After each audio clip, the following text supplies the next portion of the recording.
First time kong dumalo dito sa Wata Wata Festival dito sa San Juan City. Yun guys, so napakasaya pala dito guys, hindi ko alam. Alam ko naman na every 24th ng June ay meron, yan ang piyesta talaga nila, pero hindi ako pumupunta guys. It so happened na dahil nagtatrabaho sa Manila, yung Manila Day ay wala ring pasok. And then, nag-try akong pumunta dito sa San Juan. Actually, out of nowhere, wala sa plano guys. Basta, dumating na lang sa isip ko, ano ba kung pumunta ako? Pero ang dadalawang isip ako, so, at anyway, natuloy ako guys. So, sumakay ako ng jeep from Manila papuntang San Juan. At ito yung aking nadatnan nga guys. So, di ko alam kung ano yung madadatnan ko pang iba. Yung nasa isip ko is talagang mababasa ako guys eh. Kaya hindi ako nakapaghanda din. Wala akong anything na panangga sa tubig. Or basta pumunta ako doon na ang sinecure ko lang yung dala ko na hindi mabasa kasi andun yung aking mga may document akong dalawang importante sa belt bag ko. Kaya sinecure ko muna para hindi mabasa. So and then may cellphone na hindi naman nabasa actually.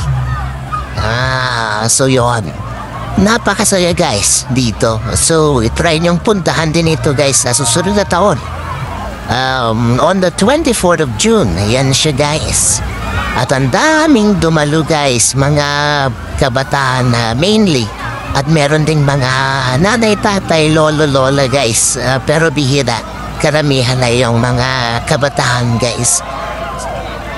Ganoon po man, nag-enjoy din ako guys. Ang ganda ng vibes dito guys.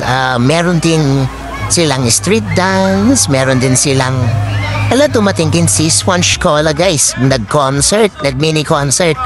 At tuwang-tuwa din ako dito. At hindi lang sila guys, pero sila yung main band na na-invite guys dito sa Wata Wata Festival. Sila yung na-invite guys ng government ng San Juan. Anyway, nag-enjoy talaga ako totally dito sa first time na pagdalo ko.